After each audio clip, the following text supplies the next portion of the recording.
Hey, welcome to the No Life Kings podcast. I'm Draves. And I'm Case. And coming to you in issue 28, we're going to talk to you about the avalanche of delays facing the movie industry, the fact that you can rent a movie theater for $99 right now. We've got some Marvel stuff, some DC thinking on like these delays right now. Looks like we have quite a list. Why don't you just work down through them, kind of? Yeah. Well, I mean, let's see how we do this. The only important one to me, really, is the Dune is being delayed to 2021 because Dune is probably my favorite book of all time, I would say. I think it's the book I read the most. I guess that makes it my favorite. And even though a lot of people might not like the David Lynch version that came out, I actually liked it as a kid for some reason, maybe because I was so young. So yeah, that one is the one that makes me the saddest. But along with the Dune delayed to 2021, Batman's been delayed to 2022.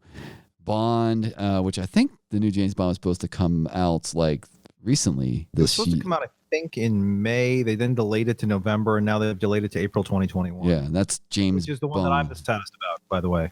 And isn't it like I Will Never Die Forever Death of Dying? No Time to Die. Obviously, because they keep on delaying it. Exactly. Black Widow is a constant delay. That one's supposed to be out a long time ago, and that's the one recently that's been like bouncing around. Is this going to be streaming? It's one of those boardroom conversations that people have claimed happened recently, where it's been delayed so much and they don't know when things are going to get back to normal, that there's rumors that it might come out in streaming. And then Eternals has been delayed. Falcon TV show on Disney Plus has been delayed. The one interesting about that was there was some recent photos because they started filming again with Baron Zemo is in the photo shots with Falcon and Winter Soldier, so it might be a team up with him or something. So that's a little looking forward to that, I think. And then the last one, which is not a delay, this is the good news, is The Matrix 4. I don't know if that's what it's called, has now moved up from 2022 to 2021. Which is odd to me. The only thing I can think of with The Matrix is because it can film like the Mandalorian films. And that's why they can move it up? I'm not sure. Yeah, it's an interesting thing with The Matrix, moving it up. Like, I don't know. The Wachowskis, and I don't even know if they're actually responsible for this move, but you can never really tell what they're thinking. I thought they were done with The Matrix when they were done with The Matrix. And I'm pretty sure, and maybe this is just me like inventing something that never happened in my teens. I thought they'd said that when like they were done with the third one, like they were done, like they were not going to revisit like sort of like the Neo story. Maybe they're not going to be revisiting the Neo story. It could be the Matrix universe. It doesn't have to be Neo. Pretty sure it is Keanu Reeves though. Well, he could be in it, but he might not be a major role, right? It could be like how Harrison Ford was in the Star Wars movie, right? It wasn't really about him. He was just there, maybe handing the torch off to someone else. Speaking of The Matrix, I'm not sure if we talked about this before, but what is your feeling on that series itself, the first three movies? I liked the first one. Mm-hmm. I did not like the second one. Okay. And I really did not like the third one. And I'll also say this, the second one and the third one were bad enough that I never went back and watched them again. Yeah, I'm kind of in the same boat there. The first one was probably a mixture of my age at the time and the society at the time, and everything just like coalescing at the same point. And so I saw that one like 9 or 10 times in the theater or something crazy. Like I dragged everyone to see it. It was a mixture of the storyline and I think the cinematography. It was like, dude, you got to see what they're doing in movies now. It's like insane. And then the third and the second one was so disappointing to me. I never saw the third one. But your comment about the first movie is true. I mean, that movie did set like a new standard for action movies, and listening to I don't know what the sensitivities around this are. So anyone out there, please forgive me if I get this wrong, but the then Wachowski brothers, mm-hmm. They were basically saying that they wanted to make anime like action in real life. And they did it. Yeah, they did. It was definitely what they did. And it was, I'm curious about the technology behind it. Were the Wachowskis involved in that technology, or was it just their vision and someone else executed the technology? I have a strong feeling that they had the vision, but like the fact that they had such a strong vision, like No, 100%. If it wasn't for them, I don't think the tech would exist. This is like that whole like Steve Jobs conversation. yeah, well, I think what happened is they basically got a producer to fund using what was probably like really expensive tech at the time to make this movie. Yeah.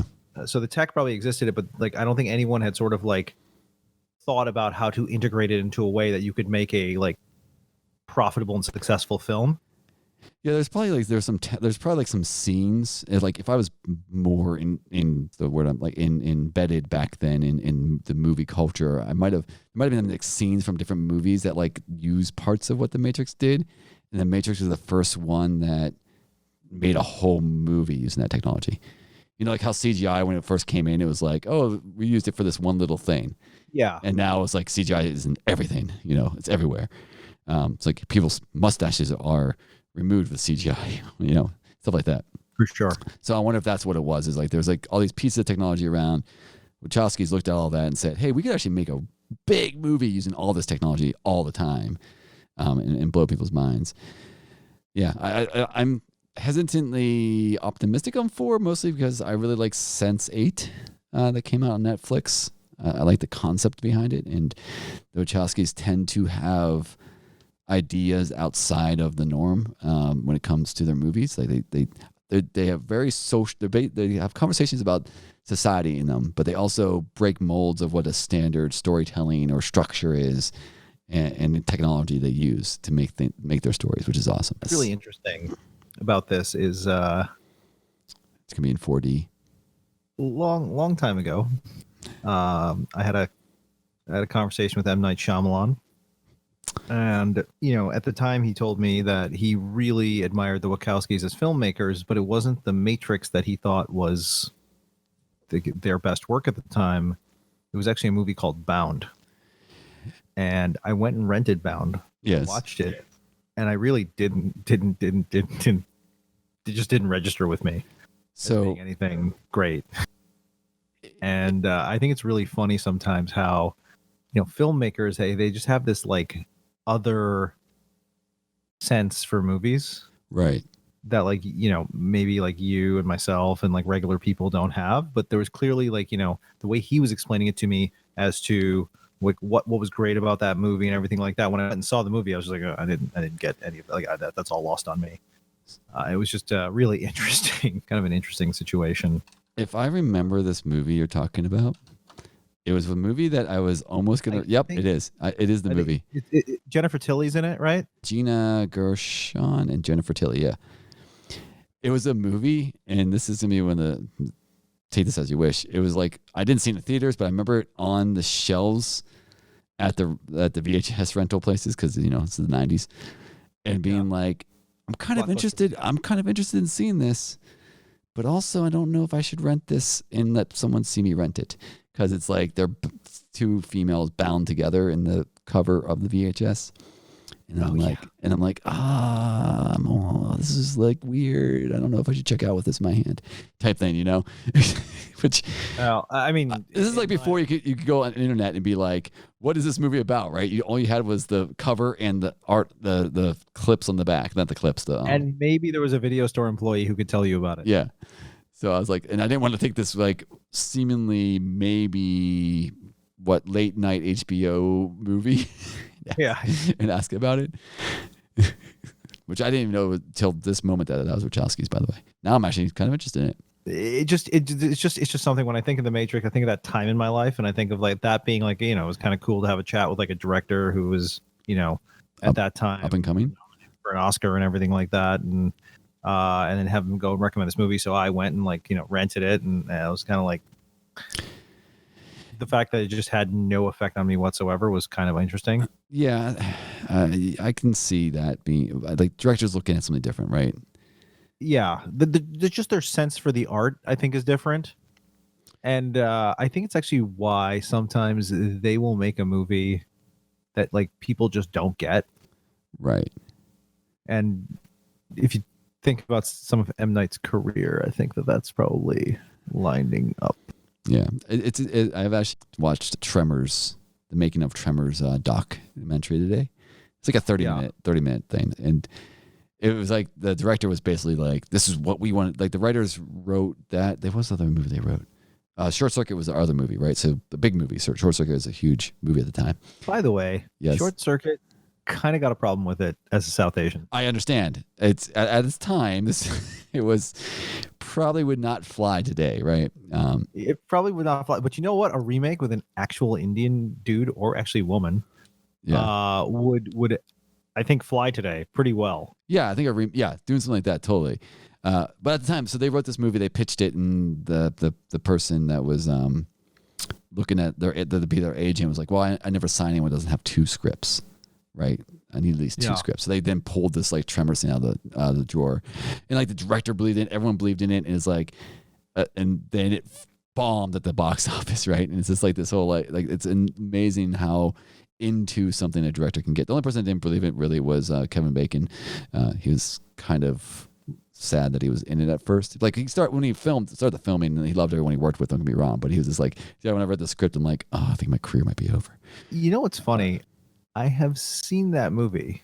Yes. Primarily as a kid, and never really thought it was that bad. I just thought it was sort of just sort of kitschy, I guess, or like whatever. I don't know what the word is. Like it's just, the reason it's popular, and this is kind of mentions in the documentary, and I think this is true too. I've seen it as a kid too. I saw it a few times. It's like on Fox or whatever, movie night.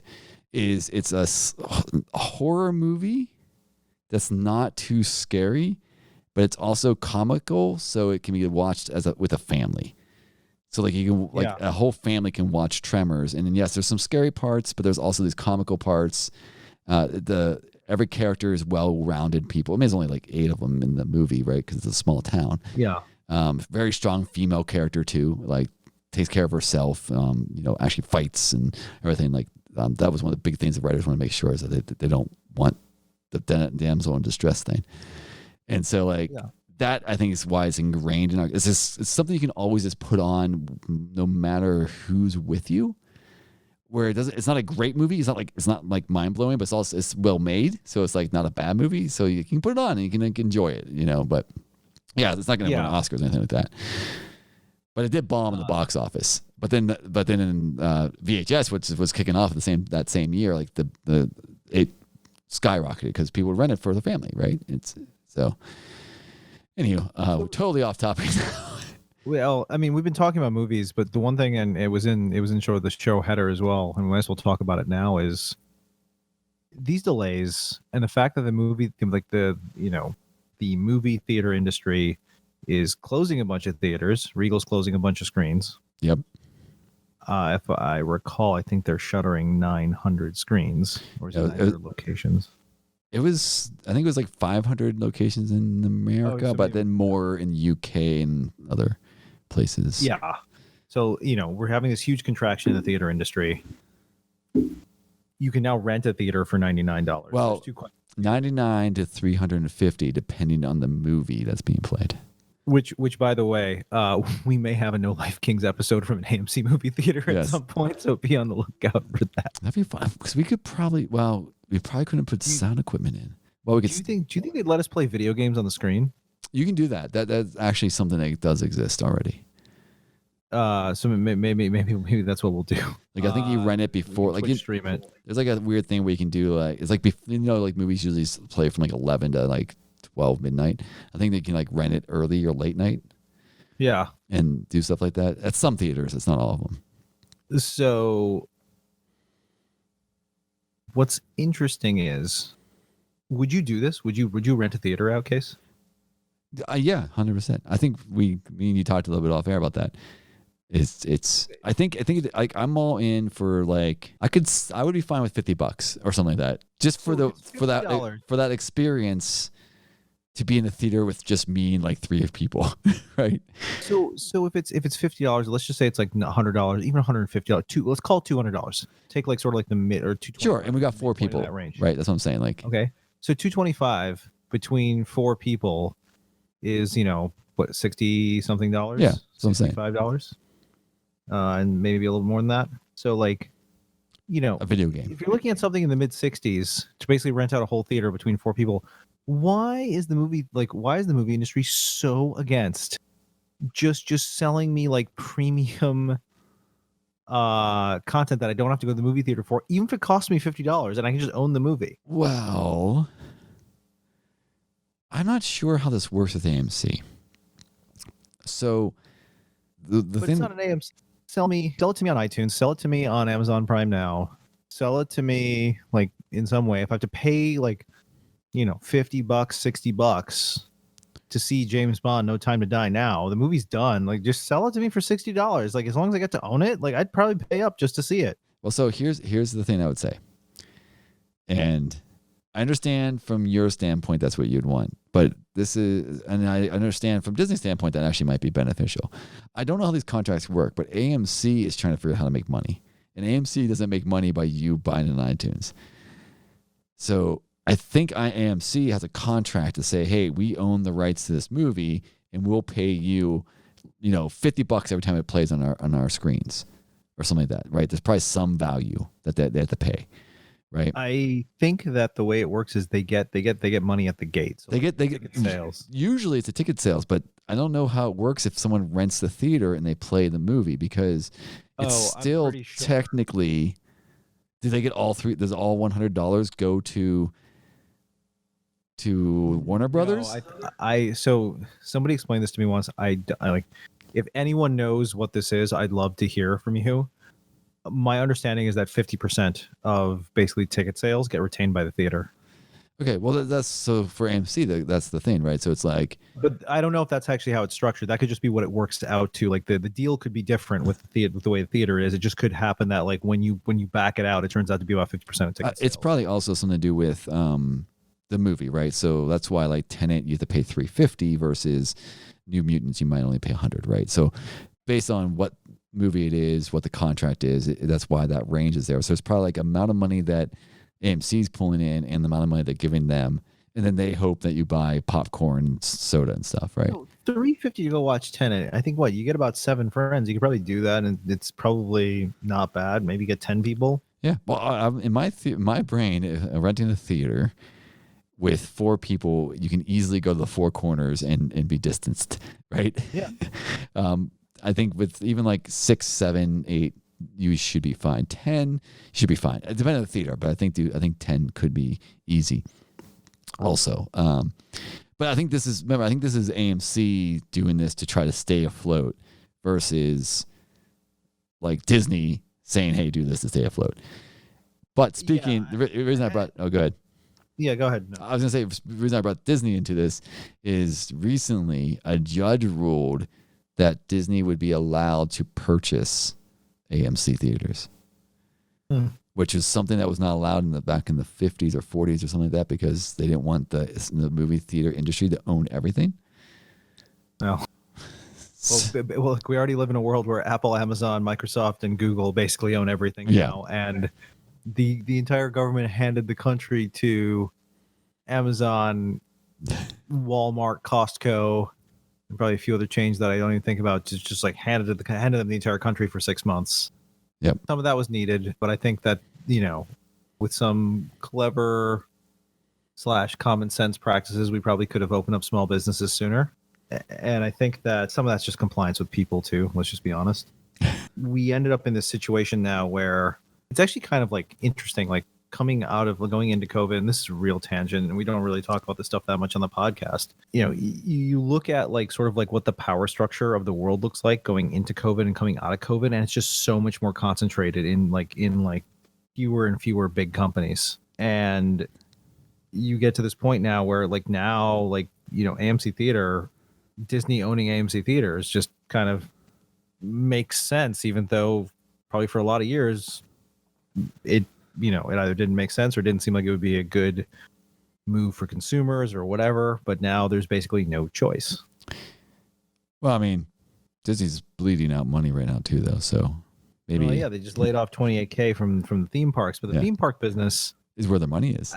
It's interesting. It's where the money is, but Disney is recommitted to being like a streaming powerhouse now. Well, we'll see if that's true. If they put Black Widow on streaming, then they will. Sure. What have you watched on Disney Plus besides Mandalorian? Yeah. Nothing. Yeah, right. Like if it wasn't for Mandalorian, and in fact, I should have probably canceled it and brought it back, I'll got back. be honest with you. I don't think that Mandalorian's that amazing. I know you're not 100% for it, but it's at least new content It's to me. sure it's new content. It's good enough. Right. I don't know if it warrants the amount that I hear about it, but I think you hear about it mostly because it's please direct all your hateful tweets to me.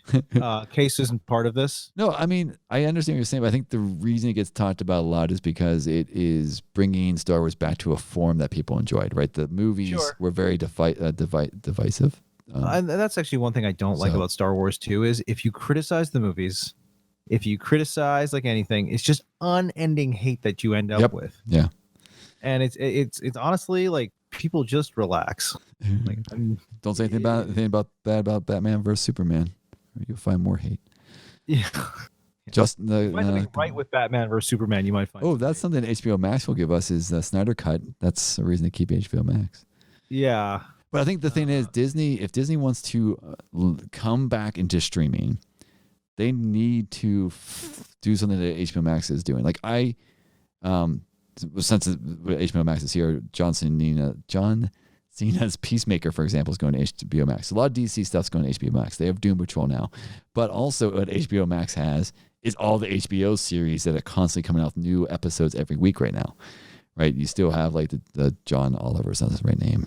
Hassan Minaj? No, that was Netflix. No, John, British guy, nerdy. Oh, John Oliver. It was John Oliver. So I got right. So like John Oliver has episodes every month. Jane's of Virgins having episodes every month. Disney isn't having new content every week. I mean, not every month, every week. And I think if Disney wants to compete, it needs to start putting stuff on Disney Plus, because if everything drops on the 30th for Mandalorian, I might cancel till the next thing comes out. I mean, I got a free year because of some stupid contract stuff. But if it if everything drops, if it drops everything, I'll watch them all and then probably cancel till the next thing drops, because, why not? I've really had a problem. Since COVID started, I've really had this problem just like watching the streaming services like Disney Plus, Netflix, like anything. The only thing I've really been able to sustain watching was The Last Dance, the Jordan documentary. Oh, right. Yes. And then after that, I don't know what it is. I feel like as the world went to just doing nothing but watching TV, like I feel like I just like shifted somehow the other way. To me, it's a time issue. I feel like I have less time since the COVID thing happened, and I don't know why. And so part of it is we both work demanding tech jobs that put us on unending Zooms. Yeah, exactly. And I think that's the problem too. Is I want to get away and do other things. Where before it was like, oh yeah, I can watch an episode because it's not going to be 11 o'clock at night when I'm done with an episode, right? And so now I'm running that problem where it's like always late night. But going back to the streaming thing that you're talking about, if I would go upstairs, I'm in the basement, by the way, everyone. If I would go up to my TV right now and like try to find something to watch, and this is going back to this Disney thing, I would probably go to Netflix, scroll around a bit, go to Amazon Prime, browse about a bit, and go to maybe Hulu and browse about it, and then forget Disney Plus exists, because there's no reason for me to go there, look to see what's available, right? Because I know Disney's backlog. I know what they have. So if I want to go watch MCU, I know where to go, but I'm not going to go discover something that interests me there, because they don't. But if it's in the MCU, chances are you own it anyway. Exactly. That's what I'm saying. That's what I'm saying. Disney Plus right now, if Disney wants to double down on streaming, they need to make more content for their streaming service, is what I'm trying to get to. I agree. And I'm actually kind of disappointed in Disney, because one of the things that I thought was really going to happen was that you'd have this completely like vertically integrated shop where you're going to get all this crazy content. And I was almost like, man, how can Netflix compete? And the answer is they can easily compete, because Disney just doesn't put anything on Disney Plus that makes me want to renew my subscription. Exactly. Yeah. There's just, you would think that they would do something, buy something. There's got to be content out there that they have. Like, I just think release Black, like do. I mean, they tried it with Milan, but just give us something. Give us something, Disney, on Disney Plus. Like, give me something. Yeah, I think the problem. I still think there's I think there's contract stuff we don't understand when it comes to like Black Widow for some reason. Yeah, maybe, but I mean, like, there. I know there's contracts. Give me a series of Marvel one shots, like the ones they used to have on YouTube. Yeah. Or like they were on like the DVDs and stuff like that they'd sell. Yeah. Just give me those. Like, give me something. Yeah, I'd be all game for that, actually. That'd be kind of cool. They should do like small little like 5-minute one thing, like get only like a few people in a bar somewhere, so it's like pretty safe, and use it as like almost like testing the waters for new heroes that could be coming. Like you don't even need like special effects. It'd be basically hinting towards possible new heroes, so people can be like, oh, wait, they mentioned that this is this person from this comic, right? And so that might mean that blah blah is going to be in the they don't have to fulfill them. They just have to like have these like it's almost like a mystery. J.J. Abrams Even mystery box. I would take behind the scenes content from the filming of movies. Anyhow, I think we talked Disney to death, so I want to move on. Not really, because there's a new Nick Fury Disney series. Yeah, I was gonna say, let's move on to some new stuff. So there was did we just contradict ourselves? Because we said give us more, and how there's a Nick Fury Disney series?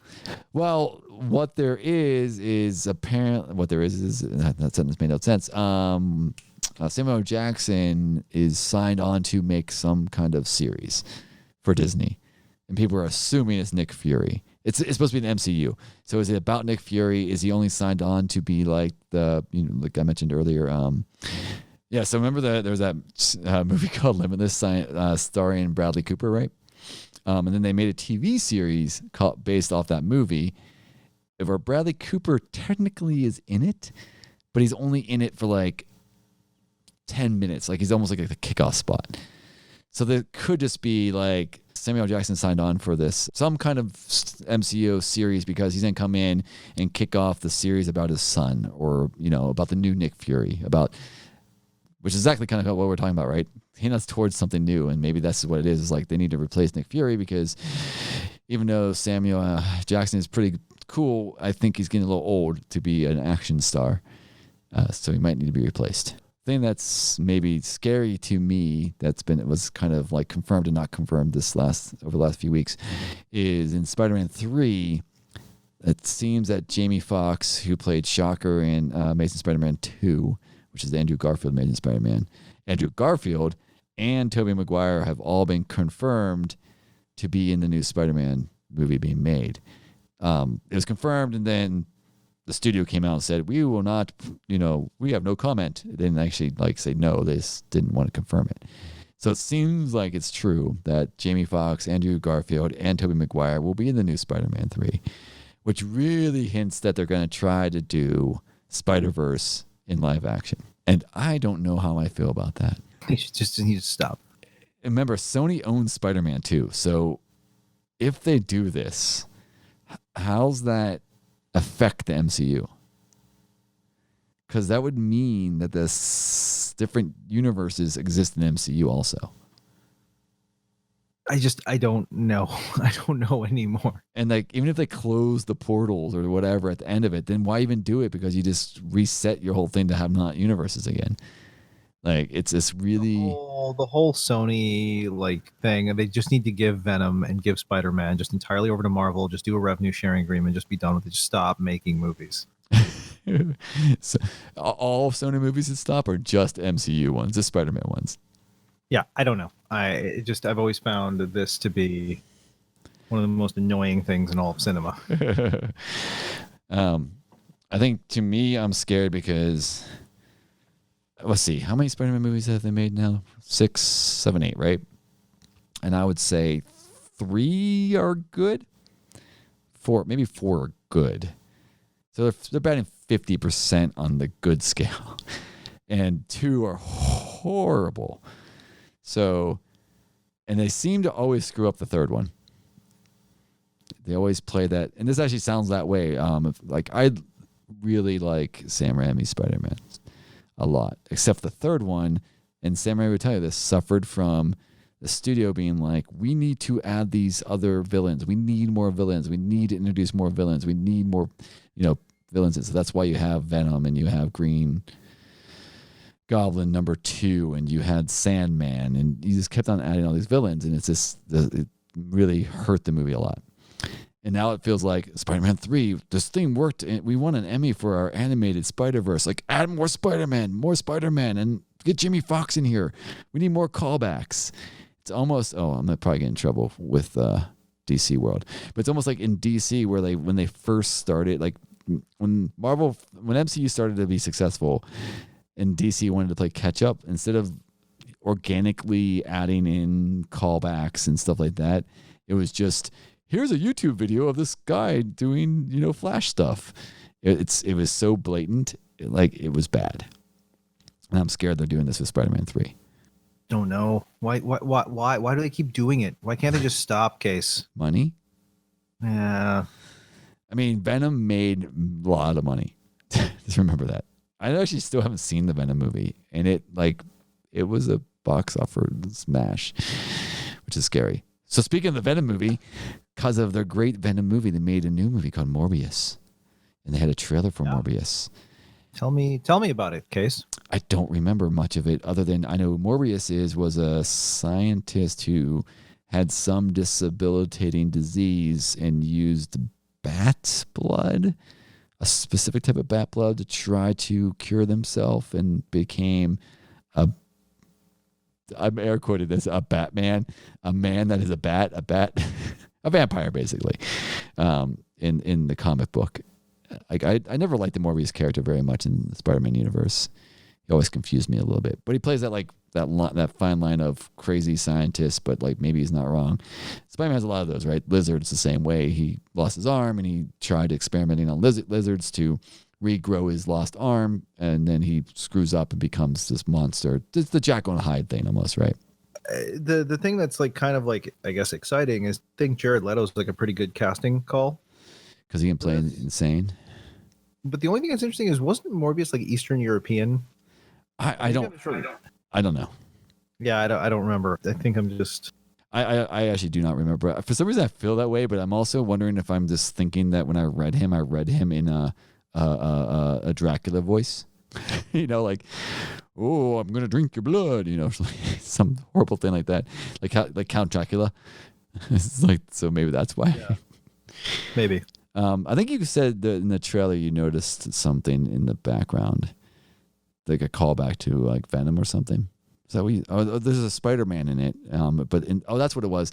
In the Morbius trailer, and one of the posters, there's a Spider-Man picture, and I think it says "Death to Die" or something like that. I can't remember what it says. And this is either a production mistake, which could be a Sony, so it could be true, or it's pointing back to the stupid metaverse thing. It's actually Tobey Maguire's Spider-Man in the photo. It's not the current Spider-Man in the photo. So either that is a mistake by the production company, the production people, and they could just fix it, in post with CGI, or this is pointing out that Morbius is actually from the Tobey Maguire universe. But I mean, the trailer I thought was fine. I'll probably see it. It wasn't as bad as the Venom trailer. And I think Do you think they're gonna have Venom and Morbius team up? They never did that in the comics Vulture? that I remember. So that's like the Sinister Six type, right? But in the Sinister Six never had only had the Vulture of those three. What are they going to? So let's move on. So there's also Hellstorm came out on Hulu. You have not watched any of it. I don't know Hellstorm well enough in Marvel to speak about the comic book past. I think from what I've seen 4 episodes, and from what I gathered is the kids, the 2 Hellstorms that they're the main characters, brother and sister, are demons that are, this is totally me guessing, that are using their demon powers to fight their demons, and their parents weren't demons, but they were one was possessed, and they were supposed to raise them as these bad people, but because of things they got raised by 2 different people. It's not a bad show so far. It's not binge worthy. I watched an episode and then went away and then watched another episode later, so it's not I was oh, I'm so encased in this. I thought the acting of Damien Hellstorm was really good, and I think it's really weird because it's just it's very religious based, and it's about demons and angels and stuff, but they don't have a lot of use of powers. It's more about talking and simplicity. So it's weird that you expect more exorcist type stuff, where it's oh, this person's walking weird like a demon, and stuff like that. But it's really kind of more about the two kids, Damon and his sister, and because basically in the story, their parents the mother was fine, but father was a serial killer. And at some point in their childhood, the father took the sister away. And so the son got raised by the mom. The mom eventually gets possessed by a demon, but he was like raised in a normal household. And the sister was trained to help her father serially kill people. She didn't kill him, but he would use her to like entice the people to come over to him. So he was basically trying to teach her how to be a serial killer at the same time. So it's like she's kind of standoffish when it comes to other people, and her power, she can like touch people and see glimpses of the things that they've done in the past. And so she basically, her life has become finding these murderers that are getting away with it and killing them, where Damon's is a teacher and watching after his mom who's been possessed by a demon. So there's some interesting stuff in there. It's just, hasn't grabbed me right yet. And also I never read the comics, so I don't know if any of this is like the comics or if someone who read the comics would be interested in it, but I'll probably finish it off and I can always report back later. So one bonus topic. Yes. PS5, Xbox. Neither. Whatever it's called, Series X. It's called Series X. Thoughts, feelings, anything? I know we talked about this briefly before, but I'm not sure if anything's evolved. Sure, I can tell you my feelings. I hate consoles, but I own them all. Here's my feelings. My honest feelings is I tend to play all my games on my PC. I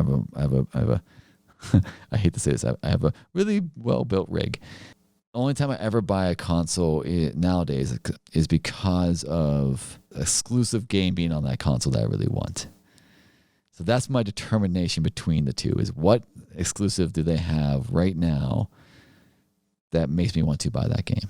To play that game, so I'll buy the console. So like for PS4, it was a Spider-Man game when it came out. I know there's a sequel coming out PS5, but no, I wanted a brand new game. So that was that one. And I think on the Xbox, where was the Xbox? I might have actually bought that one just because, why not? The PS5 and Xbox Series, I don't know of a game that's make me want to buy either of them.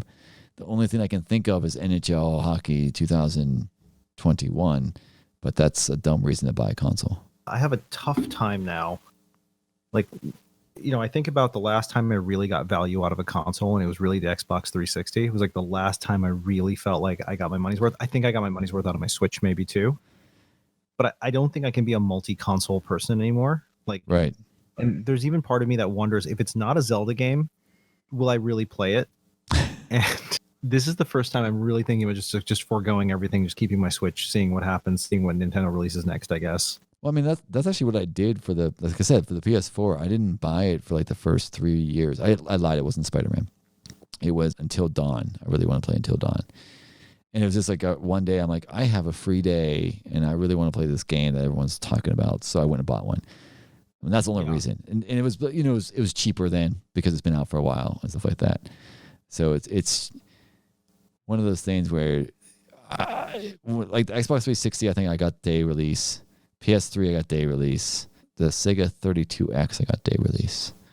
But what I'm trying to say is I used to buy consoles, but I think I'm in the same bag as you. It's usually now is I already have a machine that can play most of the games when they come out new, right? I mean, Case, I'm guessing you were a big Neo Geo guy, Panasonic Reel, Atari Jaguar.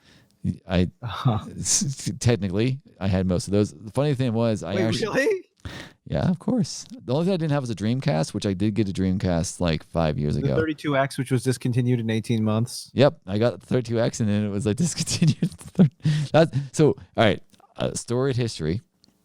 I was a hardcore console person, bought the 32X, and it got canceled, and I said I will never buy another console in my life, and only built PCs.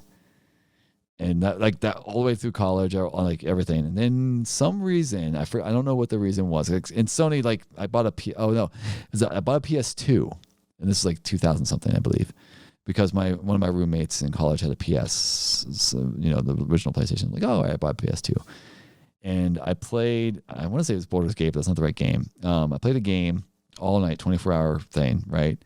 And it blew the chip on the PS2. Within like 30, and it was outside. It was like, it might have been like the first 2 months, whatever it was, and it was outside the warranty. and they wouldn't replace it. This is like not doing like in the 360, like the 360 circle where they actually start replacing things. And they said, "Oh, you have to go buy a new one." I'm like, "Fuck this!" And I was just basically, I'm like done with consoles again. And then basically I'm done with consoles. I have no consoles hooked up in my house right now because I beat all the games I have for them. And the only way I'll ever hook up a console is if there's a game that is so mind blowing that like I would have to buy a console for. You know what game I never played it. I kind of want to, but I hear it is basically that is Last of Us. I enjoyed Last of Us. That was when I did play. Here's my question: where do people get the time? Like, I just don't know where it fits into my life anymore. Well, so the nice part about Last of Us. So there's a few things about me you need to know. I hate open world games because to me that's the worst experience ever. Because it's where do you find the time to? If you want an open world game, just go outside. Yeah. Well, it's like Red Dead, for example. It's like, oh, it's great. You can do all this stuff. You can go hunt a deer and you can spend 800 hours in this game. I'm like, why would I want to? I want my games to be 13 hours long. That is my limit. I actually agree with you. I actually even think shorter. Like, why isn't there a game that's like, I don't know, like 5 or 6 hours long? And I don't mind paying like, $20 for like a shortened game, right? Like, it doesn't have to be. There is a sweet spot. So like to me, like there is a sweet spot. I think like 7 to 8 hours is my sweet spot. If I can beat a game in 7 to 8 hours, I'm happy, and I usually feel like I got my money's worth. I mean, it's like a $30 game. Yeah, and like, look, I mean, like, we had a chat earlier today. I was trying to give away like an older console that I had. I think I'm going to probably end up going to GameStop and just giving it over because I just don't want to deal with it. Right. I just don't know. So like I used to justify buying a console because like, oh, I can play games with my friends, right? Right. Well, that was like I can just call my friends. Like I don't need to play like Madden with my friend to like foster my relationship. I don't need to spend like $500 on a PS5, right? Plus another $60 for the game. Plus Madden's on PC, so you can play there. Just to keep doing it. Like I just feel like. Well, so what I was gonna get to was there is like Half-Life 2 or Half-Life. That's like an 8-hour game. And it's like one of the like pinnacles of gaming in the history of games, right? It's one of the like top games of all time. Yeah. That's the sweet spot. Like hit those 8 to 10 hours. I could, and maybe I'll play it over a month, whatever. But there are games. I think we were talking about one last week about Final Fantasy 7 or whatever. And it's like, and that's one of those games where it's like, oh, after you get through the first 20 hours, it gets really good. I'm like, oh, I don't want to spend 20 hours to get to really good. Like, get me right at the start. Are you referring to podcast number 26? Yeah, I might have been. Yeah. The lost episodes. What was lost about it? I remember it. It was great. Quite well. Yes. I would say it's one of our better episodes. It was probably the best one we've ever had. Mm-hmm. And so like to me, and I can I'm okay with 13 to 16 hour games, but usually when it hits around the 12th hour of a game, I'm disconnected from a story and just going through the motions so I can get to the ending. So a video game should not be more than a full-time job to play. A week of a full-time job. Yep. So when they say, okay, 40 hours a game, 60 hours, 80 hours of gameplay, that to me is just like a turn off. I'm like, okay, I don't want to play this. No, totally. That's like, I tried Red Dead because of some of the technology reasons, not because of you can spend 70 hours hunting deer and be the best deer hunter ever. I'm like, I can also just go hunt deer outside. Yeah. Like if I really wanted to do that. The other thing too is, so, and I know people are going to say, well, you said you don't get Zelda, you love Breath of the Wild, and I do. I hate Breath of the Wild. But here's the thing: the Switch actually kind of made me able to play that game because I could play it when I used to fly pretty frequently prior to COVID for work. Yep. And so I had 5-6 hours a week on a plane flight where I could play the game. You had forced downtime.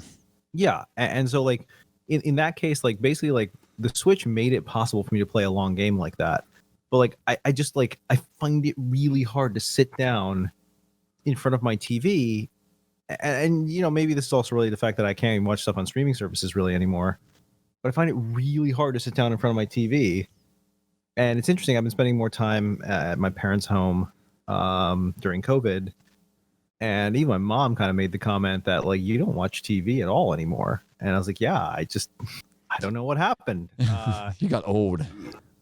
I don't know if I got old. It just got I feel like the barrier now for me to watch TV or play a video game, it just has to be really high. Kind of like what you said. It has to be like this mind-blowing experience. for me, for the buy console for sure. Like I still have PC games that I'll try out randomly. I will say this. Maybe this is me getting old. I'm thinking like, oh, $500. I could just put that in an index fund. That is 100% you getting old. Yeah. I think the thing to me was, I still think it's somewhat. I bought a PS4 and I kind of regret it because the only thing I really played on it was like 1/3 of God of War. Spider-Man I like Spider-Man. Oh yeah, I played Spider-Man too, but like that wasn't. But I never finished it the way you did. That was like the only. You got all the backpacks and all that stuff. And that was like that's the only time I've ever done that in my life, and it's only because I have read Spider-Man my whole life. Like if it was any other game, if that was like, oh, play as Venom, I would have been like, I'm not gonna get these backpacks. It's like because those backpacks are callbacks to comics, right? It was. Yeah, I get it. I just don't know what to do so about this. Like, well, so I think I guess the answer is just read more comic books is the answer to all of this. Sure. Well, the weird part is, so speaking of reading more comic books, I've gone into this weird like buying a bunch of different trades of books I never read in the past that I felt like I should probably read. There was a Batman universe, for example. It was a Batman book written by Bendis that came out in Walmart, and like I was never gonna buy it in Walmart, and they finally collected it into like a trade back, and I bought it and read it. Right. So I've been reading more comics actually because of this. But I think the problem with COVID for me is that I feel I have less time, and maybe I don't, and it's priority.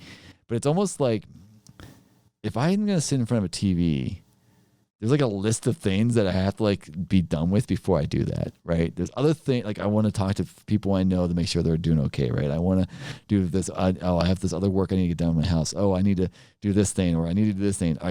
If I'm sitting in front of the TV, it's because all that's done, or I'm exhausted for some reason, and I just want to zone out for like an hour. It's rare where like before it would just been like, oh man, I need to catch up on Mandalorian, on this show. I'm gonna go watch like 4 hours of it. Like that doesn't exist in my life anymore. I also think it does hurt the fact that there's like very little new content out there right now. No, that's so too. Pushed back and all stuff. So I think that's also part of it. Well, I think, I think like a big part of me watching stuff. I mean, when you and I could actually hang out physically as opposed to remote recording, which is what we have to do now.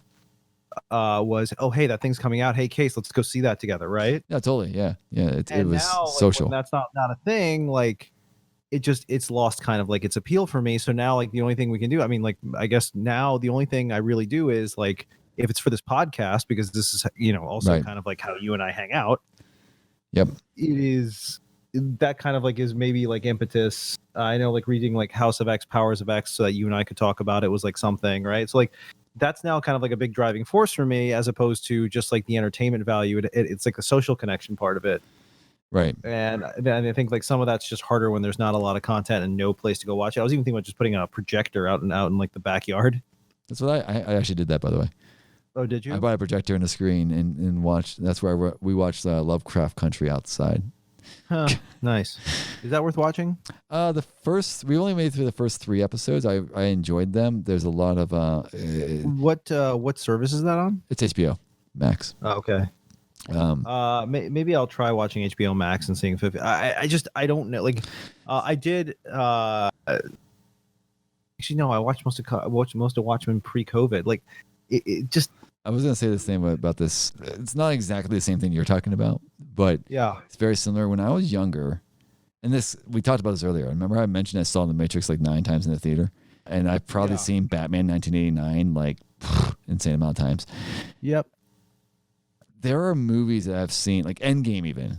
I really liked Endgame. I've watched it twice, and the only time, the reason I watched it the second time is more because I want to make sure I knew stuff for the podcast versus one. Like it takes so much effort for me to watch a movie I liked a second time because I'm like, there are so many other things I should be doing. And some of that might even be like, oh man, I really wouldn't watch. Like I was thinking like earlier, I'm like, I really wouldn't mind watching Iron Man again. But I'm like, but I probably should watch these other things or go play this game or get this work done. It's so hard for me to like justify watching something I've already watched before. For sure. But speaking of which, though, if people would like this idea, I was actually thinking of me and you watching all the MCU in order and recording commentary while we did it. It's like basically have our mics on and watch them together. Let's just, you know what? I'm in. Let's just do it. Because we can both sit, play. Are we going to do in chronological order or like MCU order? That's a good question. I was thinking chronological order because that's So how. you'd start with what? With Captain America? Oh no, I'm sorry. I meant MCU. I meant release order. So start with Iron Man. Oh, okay. Just do it in the order they release because that's how they that was the reason they were made that way. My argument. Yeah, sure.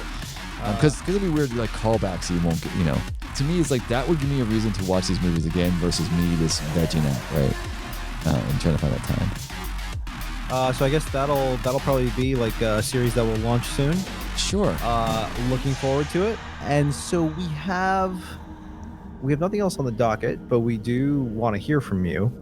Yeah, you can reach out to us on the social medias. Instagram, you can get us at No Life Kings. and the Twitters, you can get us at NLK_podcast. We're working on getting all these things to be the same. And if for some reason you're all about the emails, you can get us at podcast@nolifekings.com. We're going to start doing, I guess, like we're going to have this Marvel commentary stuff coming up. And I think that's going to be an interesting take for us. And the other thing, too, is I think, Case, can we announce that we're, so I think starting with this episode, we're going to be on YouTube. So like us, ring that bell, subscribe. And that's it. So we can... Cheers, everyone. Say bye. Bye. Bye, Graves. Bye, guys.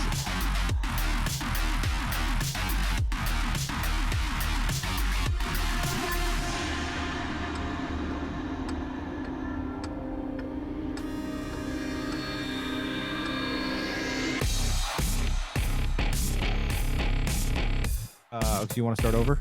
No, I was playing with that. Oh shit. Okay, well, let's start again. Hey, welcome to the No Life Kings podcast. I'm Draves. And sorry, I really, I almost actually said that. That's funny. All right, like it goes away. Maybe you should lead in and be like, hey, welcome to the Life Kings podcast. I'm Case and I'm Draves. That's what hey. Okay. Hey, welcome to the No Life Kings podcast. I'm Draves. And I'm Case. Shit. Start again. I can't do that. Hey, welcome to the No Life Kings podcast. I'm Draves. And I am Case. I'd like to get going with that. I don't know what happened there. Can we start one more time? Hit the wire in my mic. Let me know when I can go. I'm ready. Then you and I must die.